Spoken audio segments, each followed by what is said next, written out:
السلام عليكم المشاهدين ديالي، كي دايرين؟ لاباس عليكم؟ جيت اليوم نشارك معكم فلوق الولاده. هنا شدني الوجع ومشيت للسبيطار، جرت الملح. الصراحه نقول لكم السبيطار نقي بحال الوالده في الكلينيك، وعاد المعامله القابله طلع عمرها دار. هنايا الشومبر فين كنتوجع، كيعطيوك الشومبر هنا بوحدك انتما كتشوفوا. وهنا الوقيته د الولاده يلا ولات. هنا بدات المعاناه، كتشوفوا داير ليا 2 سيرويات. عرفتي تخلطت عليا فقر الدم لحد طونسيو طاح لي مره للصفر.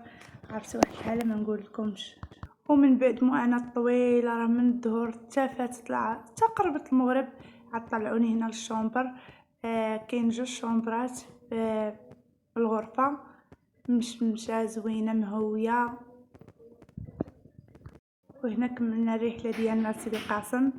هنا وصلنا للمساعده. هنا كنت جاتني ايموراجي واش نقول لكم، كنت في واحد الحاله صعيبه. وهنا مشيت نزيد الدم، الله يجعلها من مغفر الذنوب. الصراحه دوزت واحد الوقيته صعاب.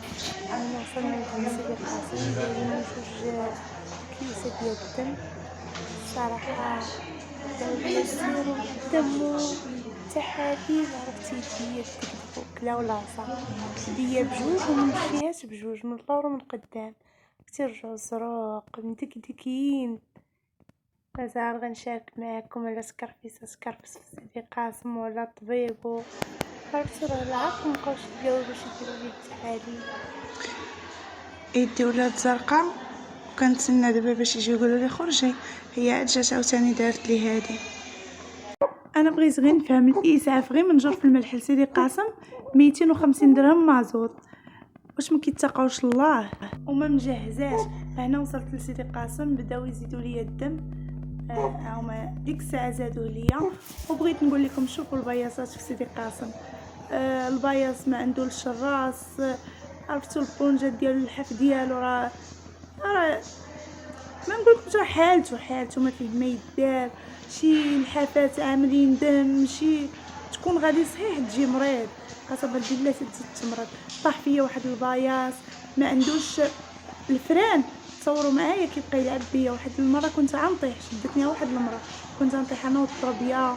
عرفتي راه شوفوا البياص اللي ناعس عليها، نشوفوا كي داير. ما عندوش تكايه اللي من الراس طايحه. جيت تحت الشرجم، واحد الشرجم ضاربه فيه الشمس، عرفت الحراره. عرفتو كنت عنصخه في ديك الحراره. في الاخر ديال انا ولدت في شهر 6 في النص ديالو وشهر 6 كانت الحراره، عرفتو ما داير لا ريدو ولا حتى شي حاجه. على الاقل يديروا له ريدو، ولكن ملي شفت بنتي نسيت كلشي.